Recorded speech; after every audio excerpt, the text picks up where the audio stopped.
প্রিয় দর্শক, আমরা এখন আলোচনা করব 11তম 20তম গ্রেডের টেকনিক্যাল পোস্টগুলো নিয়ে। তাহলে আপনারা বলতে পারেন যে আমরা বিসিএসে শুনেছি যে টেকনিক্যাল ক্যাডার আছে, ঠিক তেমনইভাবে 11 থেকে 20তম গ্রেডের টেকনিক্যাল কি পোস্টগুলো আছে।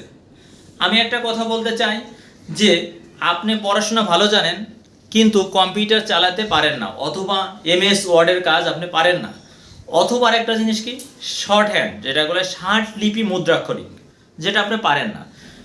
এটা হচ্ছে আর একটা ব্যাপার হচ্ছে ড্রাইভিং। আমাদের হচ্ছে আরেকটা বড় পোস্ট হচ্ছে ড্রাইভিং, যে আপনি ভালো রিটেন ভালো লিখতে পারেন, পড়াশোনা জানেন কিন্তু আপনি ড্রাইভিং পারেন না। ঠিক তেমনইভাবে বাংলাদেশের একটা টেকনিক্যাল পোস্ট, সেটা হচ্ছে কম্পিউটার অপারেটর, শর্ট হ্যান্ড, ষাট লিপির মুদ্রাক্ষরিক এবং ড্রাইভার।